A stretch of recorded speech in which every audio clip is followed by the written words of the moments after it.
simple pagtulong mo, mayroong buhay na naisasalba, mayroong pamilyang umaangat. The Senate is now constituted. At ito ang mismong Chinese Coast Guard. Napakinggan ni PBBM. 6 na milyong balotang gagamitin. Sa A to Z, kumpleto tayo.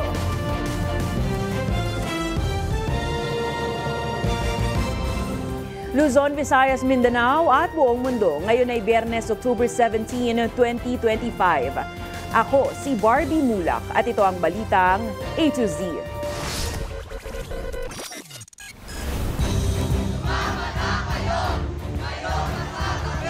Mga estudyante sa Maynila nag-walk out sa klase bilang protesta sa korupsyon sa pamahalaan. Mahigit 200 million pesos na halaga ng luxury cars ng mga diskaya ipapa-auction ng Bureau of Customs. Bagong traffic scheme at bagong mall hours ipatutupad ng MMDA sa pagpasok ng holiday season. We will be thankful if this will be replicated to other places. Mga mangrove o bakawan, solusyon laban sa pagbaha sa bayan ng Prieto, Sorsogon. Special report, Power of AI at Power of I. Ang latest trends sa digital platforms, alamin sa Digicon 2025. At sa showbiz, Julia Montes, nagseselos nga ba sa isang aktres na naka-eksena ni Coco Martin?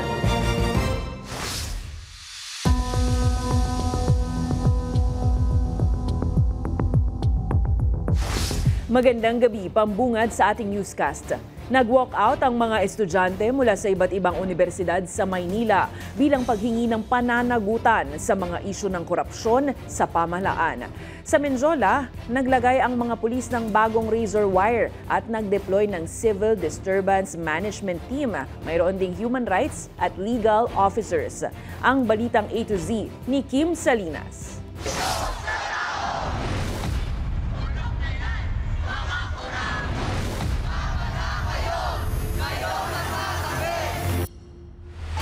Panghihikayat na sigaw ng mga estudyante ng PUP Manila na sumama na ang lahat para magkilos protesta.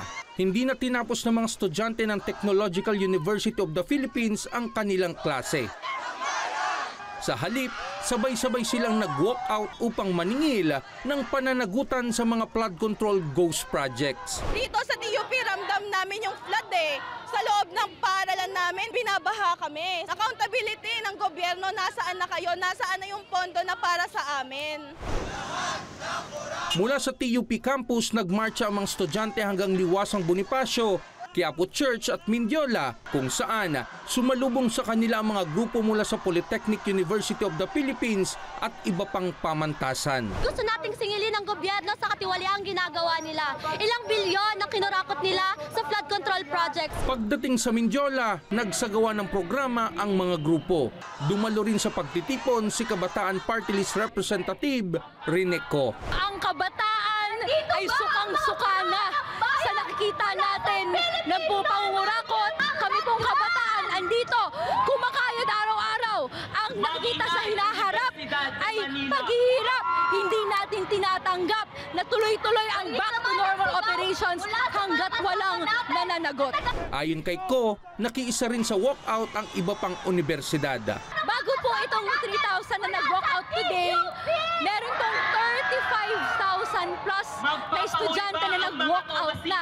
Sa 5,000 ng UP Diliman, 15,000 ng UP Los Baños, at even ang mga 3,000 ng DLSU. Kapansin-pansin na naglagay ng bagong-bago na razor wire barricade sa Mindiola. Nakabantay naman ang Civil Disturbance Management Team ng pulisya. Hindi po tayo kailangan maging complacent dito. Sabi nga natin, ito po yung mga basic security measures lang po na ginagawa natin. Ito po Mindiola, hindi po ito Freedom Park. No, ito po ay, sabi nga natin, ay marami po tayong naaapekto ang mga kababayan natin. Unang-una may pasok po ngayon. Nag-deploy rin ng MPD ng human rights at legal officers na bahagi ng pagtitiyak na mapayapa ang pagtitipon. Meron po talaga tayong ganitong grupo. No? Kung mapapansin mo nyo, meron tayong mga legal officers, yung mga abogado po ng MPD, at meron din po tayong human rights. Para ipakita po natin sa mga kababayan natin na naglalabas ng kanilang saloobin na mataas po yung pagrespeto natin sa kanila. Layo nitong maiwasan ng anumang gulo tulad ng nangyari sa September 21 rally na nauwi sa sakitan. Para sa Balitang A to Z, Kim Salinas. Target ng Bureau of Customs na maisubasta sa November 15 ang 13 luxury cars ng kontrobersyal na mag-asawang kontratista na sina Curly at Sara Diskaya. Ayon kay Customs Commissioner Ariel Nepomuceno, aabot sa mahigit 200 o kaya hanggang 220 million pesos ang posibleng kitain ng pamahalaan sa bentahan. Base sa ulat, sa 30 kotse ng mag-asawa, 13 ang may warrant of seizure dahil walang import entry at certificate of payment. 17 kotse naman, bagamat may papel, ay isa sa ilalim pa rin sa post-clearance audit. Kaugnay ng reorganization, nagrekomenda rin ang Customs sa Independent Commission for Infrastructure na kasuhan ng mahigit 10 nilang tauhan sa BOC na nauugnay sa illegal na luxury cars ng Diskaya couple. Naminado rin anya ang BOC na nasaktan nito sa 2025 report ng United States State Department na ang Customs ang isa sa pinakakurakot na ahensya sa Pilipinas. Gayunpaman, bukas si Nepomuceno sa anumang investigasyon sa ahensya. Samantala, kinumpirma naman ng kampo na mananatili sa kustodiya ng Senado ang mag-asawang kontratista matapos ibasura ng Pasay City Regional Trial Court ang kanilang habeas corpus petition. Kinumpirma ni DPWH Secretary Vince Dizon na nagbitiw na sa pwesto si Undersecretary Ari Perez na iniulat umanong konektado sa mga kontratista hinggil sa maanumalyang flood control projects. Tinanggap na ni Dizon ang irrevocable resignation ni Perez. Nauna nang isiniwalat ni Batangas Representative Leandro Leviste na may kaugnayan umano sa mga kontratista ang ilan sa mga tao ni Dizon sa DPWH. Git naman ni Dizon, patuloy ang kampanya ng ahensya laban sa katiwalian at sinabing walang sisinuhin sa investigasyon para mapanagot ang mga nasa likod ng korupsyon. Kinausap ko si Undersecretary Perez at sinabi ko, iimbestigahan natin ito. Kasi yun ang kabigin-biginan ng Pangulo sa atin, na kailangan linisin natin ang DPWH. At ang paglilinis ay wagang sinisino, wagang sinasanto. Kahit na dati nang nandyan, wala na dyan, nag-resign na, dating administrasyon, o kahit yung mga taong ako mismo ang nagdala. Binabanatan ni Navotas Representative Toby Tiangco ang Department of Foreign Affairs at ilang opisyal ng pamahalaan sa pagdepensa umano na iligal ang pagkansela ng pasaporte ni Zaldico. Giit ni Tiangco, malinaw sa Philippine Passport Act na maaaring kanselahin ng pasaporte ni numan sa kadahilanang may kinalaman ito sa issue ng national security. Dagdag ni Tiangco, itinuturing na security risk ang nag-resign na mambabatas dahil sa lumalaking panawagan ng publiko na siya ay umuwi na sa bansa para karapin ang mga issue laban sa kanya. Magsasampa naman ang kasong plunder si dating Senator Antonio Trillanes laban kay Senator Bongo. Ito'y matapos umanong makuha ng kumpanya ng kanyang ama at kapatid ang mga proyekto at kontratang aabot sa 7 billion pesos sa panahon ng Duterte administration. Ayon kay Trillanes, makikita sa mga kontrata ng DPWH na nabigyan ng malalaking proyekto ang CLTG Builders at mga kumpanya ng pamilya Diskaya sa Davao, kabilang ang mga kalsada, farm-to-market roads at flood control projects. Sinabi naman ni Ombudsman Jesus Crispin Remulla na mukhang maraming pinoprotektahan ng mag-asawang Diskaya, kabilang na nga si Go. Pinabulaan na naman ni Go ang mga alegasyon at sinabing wala siyang kinalaman sa mga kontrata. Tiniyak naman ng DPWH na tuloy ang investigasyon sa umano'y ugnayan ng mga Diskaya at kumpanya ng pamilyang Go.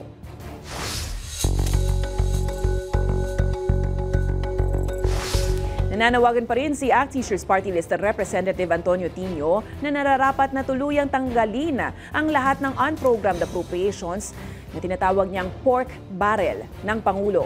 Malugod na tinanggap ni Tino ang pahayag ni Senate Finance Chair Sherwin Gatchalian na pabor siya sa pag-aalis ng mga ganitong pondo, maliban na lang sa mga foreign-assisted projects.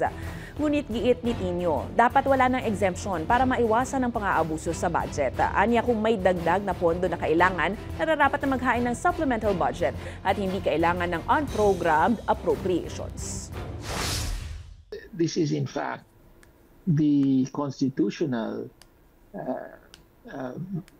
manner, the manner prescribed by the Constitution for dealing with such a situation, and not what we have now, which is the use of unprogrammed appropriations. So, in other words, it's entirely possible to do away with unprogrammed appropriations entirely.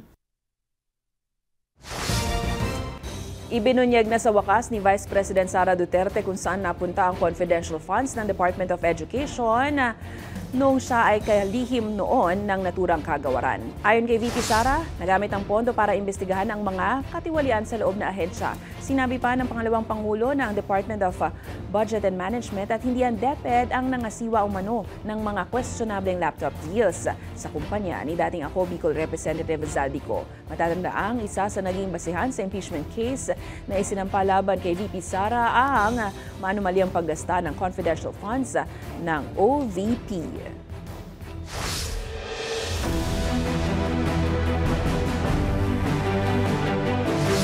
Bumalik sa Cebu si Pangulong Ferdinand Marcos Jr. para silipin ang mga lugar na matinding nasira ng magnitude 6.9 na lindol nitong nakaraang buwan. Unang binisita ng Presidente ang Bayanihan Village sa San Remigio. Yan ay isang interagency project na nagbibigay ng temporary shelter sa mga apektadong pamilya. Tiningnan ni Marcos ang women and child-friendly spaces ng village na nagsisilbing safe zone para sa pamamahinga at psychosocial activities. Sunod naman niyang binisita ang Cebu Provincial Hospital na nasira ng lindol at ang tent city sa Bogo City. Papalitan din daw ang mga tolda ng mas matitibay na modular shelters. Nagbigay naman ng cash aid at construction materials sa mga biktima para makapagpagawa ng bahay. Samantalang pinasalamatan ni PBBM ang Philippine Red Cross, mga volunteer at ahensya ng gobyerno dahil sa mabilis na pagtugon. Maganda naman ang naging response. Siguro hindi naman tayo mapapahiya sa tao na sabi natin basta't may pangangailangan ay nandyan ang pamahalaan. Sa ibang balita, muling bubuksan ng Pilipinas ang e-visa system para sa mga Chinese tourist at business travelers na mananatili ng hindi hihigit sa 14 na araw. Muli pinatupad ang electronic visa matapos ipatigil taong 2023 dahil sa mga isyu ng illegal online gaming workers. Ayon kay Tourism Secretary Cristina Frasco, tugon ito sa demand ng industriya at sa pangangailangang mapaigting ang competitiveness ng Pilipinas sa rehiyon. Ayon naman sa Philippine Embassy sa Beijing, dapat pumasok sa bansa sa pamamagitan ng Ninoy Aquino International Airport o Mactan Cebu International Airport ang mga aplikante. Maaring mag-apply ng regular visa sa mga visa application centers sa Beijing, Chongqing, Fuzhou, Guangzhou, Hong Kong at Shanghai ang mga nais namang manatili ng higit pa sa 14 na araw. Nihag naman ng embahada na ilalabas nila sa kanilang website ang mga karagdagang detalye at rekisito ng e-visa application sa mga susunod na araw. Target ang Department of Health na maglunsad ng Citizens Participatory Action na magsisilbing sumbungan ng bayan, partikular na sa kalusugan. Kaugnay nga ito ng reklamo sa mga health center at health facility na hindi napapatakbo ng maayos sa buong bansa, katulad na lang ng super health centers na proyekto ng Health Department. Nakahanda naman ang Independent Commission for Infrastructure na suportahan ang investigasyon ng ahensya sa mga palyadong super health centers, ayon kay Health Secretary Ted Herbosa.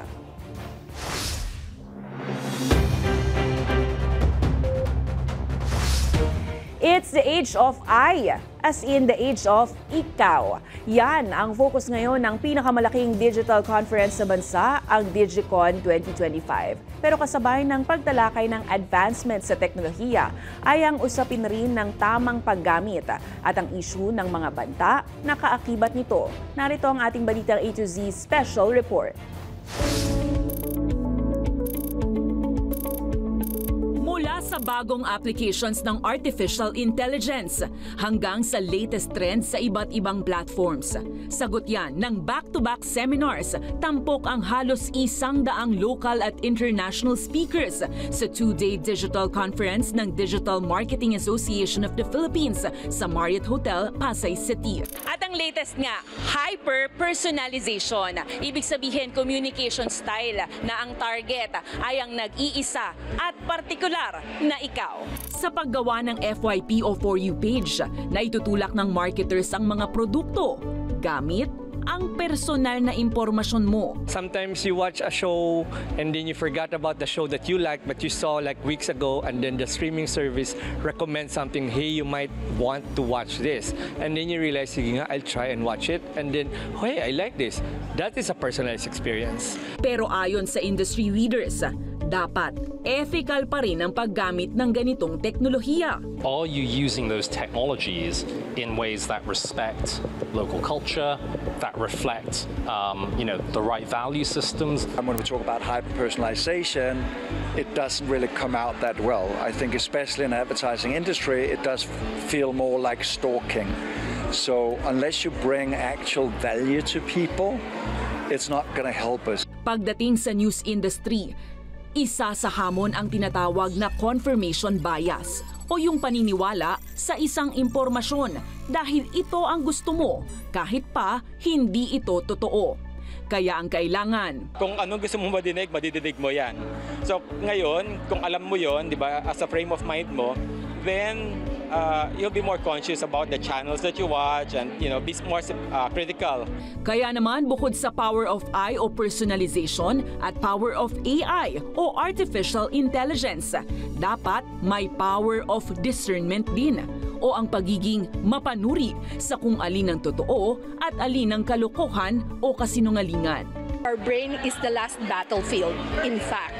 So that's the reason why all of this misinformation using AI, deepfakes, etc. are being produced.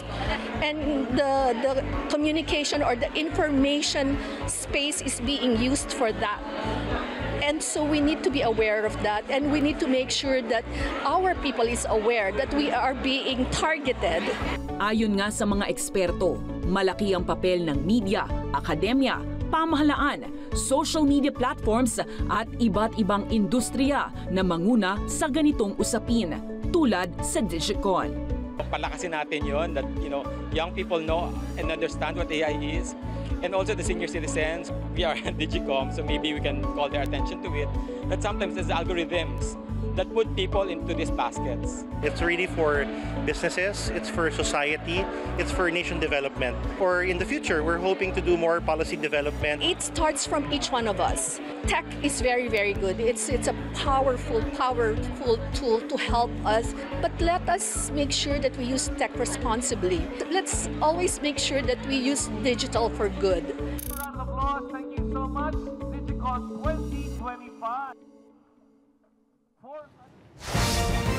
Inihanda na ng Metropolitan Manila Development Authority ang mga panukala para maibsan ang trapiko sa Metro Manila sa papalapit na holiday season. Ayon kay MMDA Chairman Don Artes, tumataas kasi ng 10 hanggang 20% ang dumaraang sasakyan tuwing holiday o halos 700,000 dagdag ng mga sasakyan sa mga paunahing kalsada. Simula November 17 hanggang December 25, suspendido ang lahat ng road excavation at reblocking activities sa mga pangunahing daanan. Maliban na lang sa malalaking infra projects ng DPWH at mga emergency repair. Pero mula December 26, papayagan na uli ang construction para hindi makadagdag sa traffic sa Pasko. Babaguhin din ang operating hours ng mga mall. Magbubukas mula alas 11 ng umaga hanggang alas 11 ng gabi ang mga ito. Pinagbabawal din ang weekday mall sales. Samantala, abot sa 2,000 MMDA enforcers ang i-deploy sa mga lansangan habang papayagan ng provincial buses sa EDSA mula December 20 hanggang January 2. Mga ka-A to Z, talaga nga naman papalapit ang Pasko, kaya naglabas na ng pamantayan ng Department of Trade and Industry para sa paggawa ng mga Christmas parol. Yan ay para matiyak ang kaligtasan at kalidad nito. Ayon sa DTI, sakop ng standards ang construction at marking requirements para matiyak na matibay at ligtas ang mga parol sa loob man o sa labas ng bahay. Ayon naman kay Trade Secretary Cristina Roque, higit pa sa kaligtasan, ito'y parangal sa galing ng mga parole maker na nagpapakita ng Filipino pride.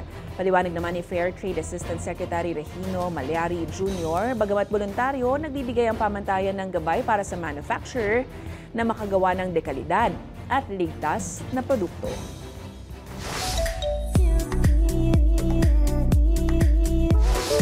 Tila naging instant sumbungan ng bayan ang atake ng comment section ng social media ng aktres na si Nadine Lustre matapos itong dumugin ng JD na fans. Sa latest TikTok post ng aktres kung saan may ine-endorso siyang healthy drink, makikita ang sunod-sunod na komento na tila nagsusumbong sa kanilang mommy Nadine. Wala namang binanggit na pangalan pero makikita sa ilang photo comments ang girlfriend ni James Reid na si Isa Pressman. Bago nangyari ang sumbungan segment sa post ni Nadine, nag-post si James Reid ng TikTok video na kumakanta habang nagigitara. Kaya naman maraming fanay ang nagkomento ng throwback photos ng JD, celebrity ex-couple, na agad namang binweltahan ni James sa caption na marami pa rin bitter na ayaw siyang makitang masaya. Duda naman ng Jadine fans, hindi si James ang nasa likod ng naturang komento, kundi ang jowa umano niyang si Isa. Wala namang kumpirmasyon kung totoo nga ba ang hinala ng netizens. Ano ba yan? Susunod, International Criminal Court o ICC pinagutos ang medical exam kay ex-President Duterte para tukuyin kung kaya nitong humarap sa paglilitis. At mga mangrove o bakawan, solusyon laban sa pagbaha sa bayan ng Prieto, Sorsogon. Abangan ang kumpletong ulat sa pagbabalik ng Balitang A to Z.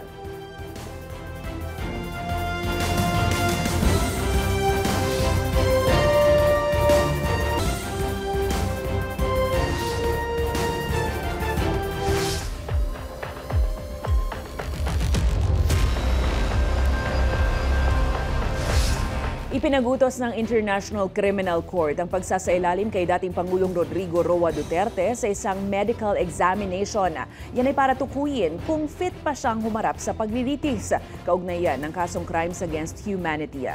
Bunga ang utos ng mosyon ng depensa noong Agosto na humiling ng indefinite suspension ng proceedings dahil sa umano'y paglala ng kalusugan ng dating presidente. Sa 9 na pahinang desisyon ng ICC Pre-Trial Chamber 1, 3 independent experts, isang forensic psychiatrist, neuropsychologist at isang geriatric neurologist ang itinalaga para suriin ang kalusugan ni Duterte at walang senyales ng anuman tulad ng pagkalimot. Sa kabila nito, matatandaang nabanggit kamakailan ni Vice President Sara Duterte na nag-aalala at malungkot ang dating Pangulo sa kalagayan ng Pilipinas. Nakatakdang isumite ang resulta ng eksaminasyon sa October 31.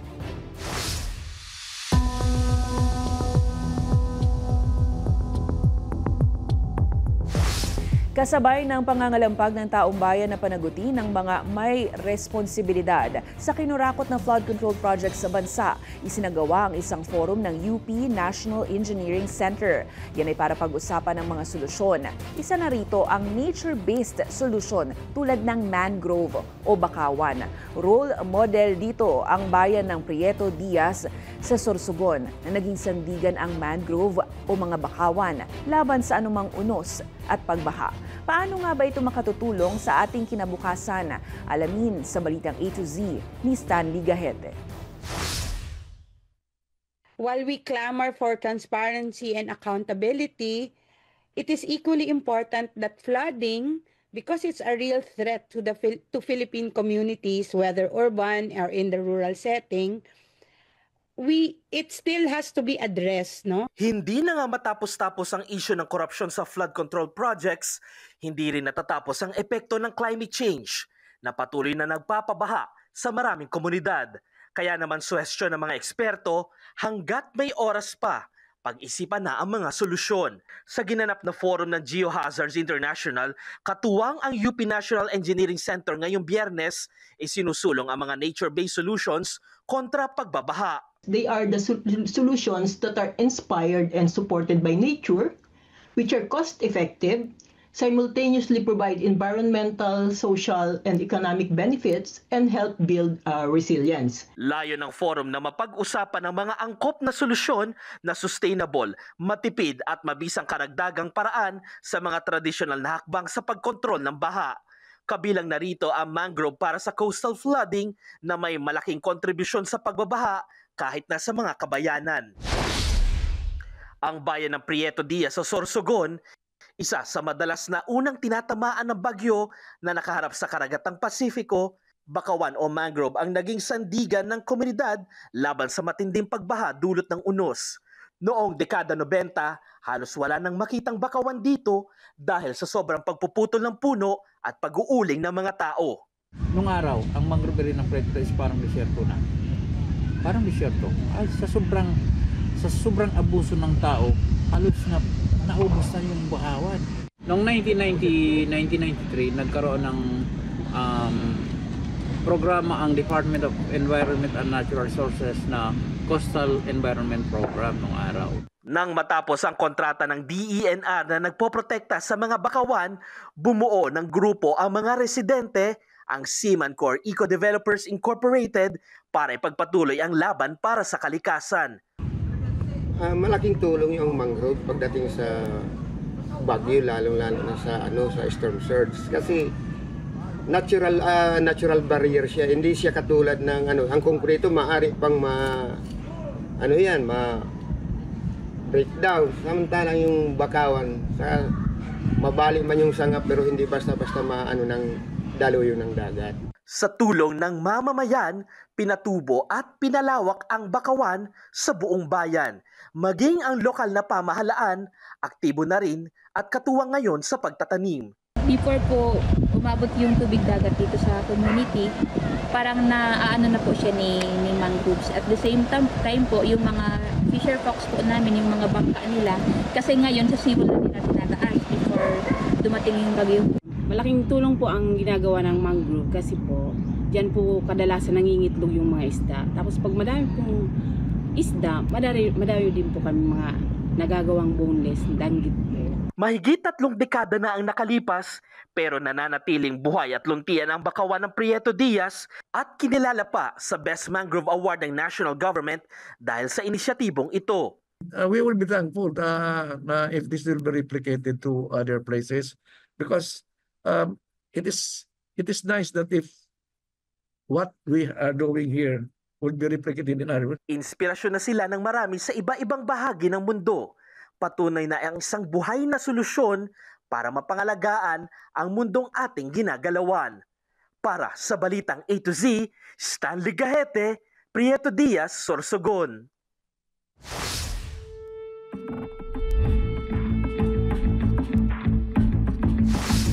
Nagsumiti na ng counter-affidavit si businessman Charlie Atong Ang sa Department of Justice kaugnay ng mga kasong murder at kidnapping na inihain ng mga kamag-anak ng mga nawawalang sabungero at ng PNP. Ayon sa kanyang abogadong si Attorney Gabriel Villarreal, isinumiti nila ang video na nagpapakitang kasama umano ng whistleblower na si Julie Dondon Patidongan ang isa sa mga nawawalang sabungero. Hiniling din ng kampo ni Ang re-investigation ng CIDG para linawin ang mga alegasyon. Matatandaang itinanggi ni Ang at ng aktres na si Gretchen Barreto ang anumang koneksyon sa kaso matapos ituro sila sa testimonya ni Patidongan.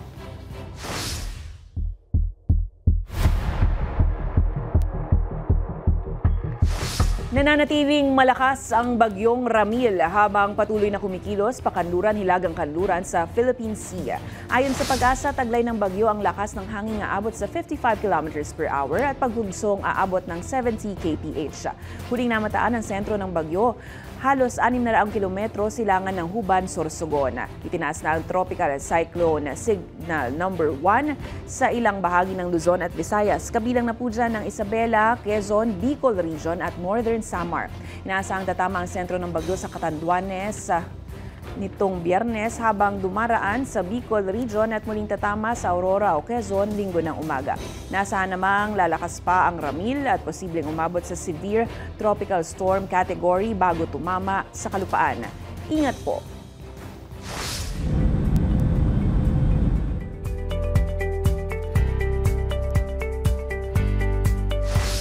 Kinumpirma ng Department of Migrant Workers na natagpuan na ang 2 nawawalang Pinay OFW sa Hong Kong matapos na unang mapaulat na pawang nawawala. Pero ayon kay Migrant Workers Chief Hans Leo Kakdaka, sinibak na ng sariling amo sa kanilang trabaho sina Aimee Paubay at Aleri Tibay. Nakuha na ng 2 ang kanilang mga gamit pero susubukan pa rin makipag-usap sa employer habang inaayos ng DMW ang posibleng repatriation. Nasa kustodiya na ng Philippine Migrant Workers ang 2 kung saan isa sa ilalim sila sa medical check-up at psychosocial counseling. Patuloy pa rin iniimbestigahan ng DMW ang dahilan ng kanilang pagkawala. Ayon sa paunang salaysay, nawala umano sila habang nag-hiking sa Longman Country Trail. Hindi pa malinaw yung kabuang kwento. Yung ulat lang na pumasok sa akin kanina is nawala daw sila sa hiking on a certain trail, yung Longman Country Trail. Yun lang, yun ang version nila. Kaya't lalo pa nating kakausapin yung 2 tungkol sa detalye. Sa aming pagbabalik sa showbiz, Julia Montes, nagselos nga ba sa isang aktres na naka-eksena ni Coco Martin? Manatiling nakatuto, kayo ay nanonood ng Balitang A to Z.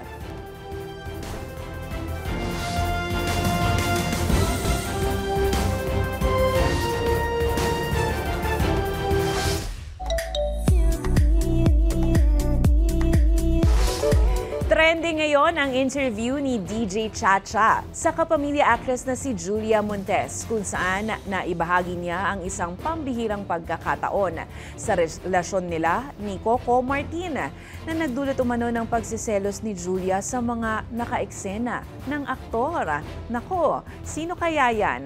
Makichika sa Balitang A to Z Showbiz ni Lane Garcia. Ang aktres na si Julia Montes sa isang interview niya sa sikat na radio host na si DJ Chacha.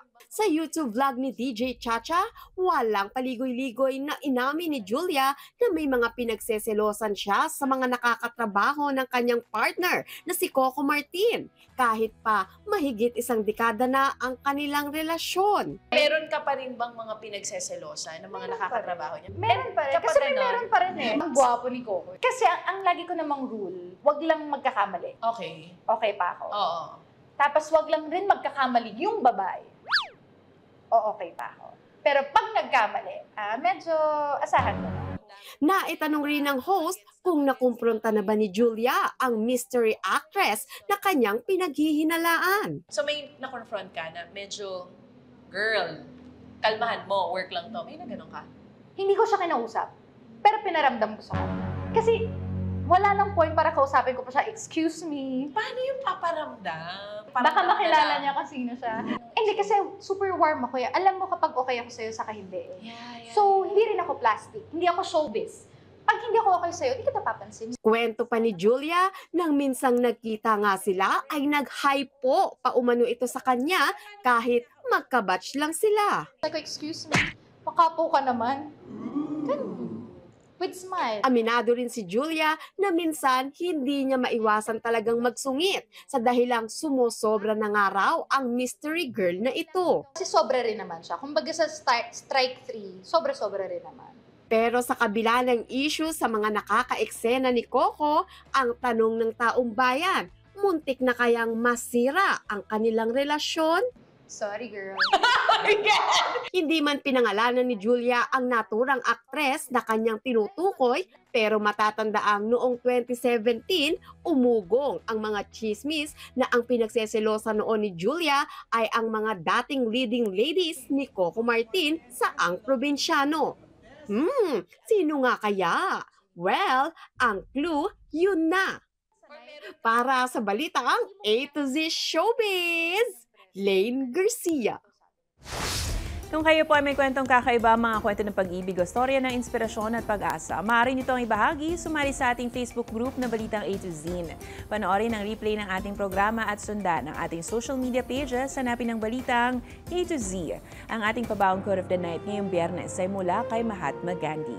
Ang sabi niya, ang lakas ng mapayapang pakikibaka ay higit kailanman sa lakas ng sandata. At yan po ang mga balita at impormasyon, mga kwentong may dalang inspirasyon na tinutukan ng balitang A to Z. Ako si Barbie Mulak. Maging maalam, makialam. Magandang gabi sa iyo, Pilipinas. Happy weekend!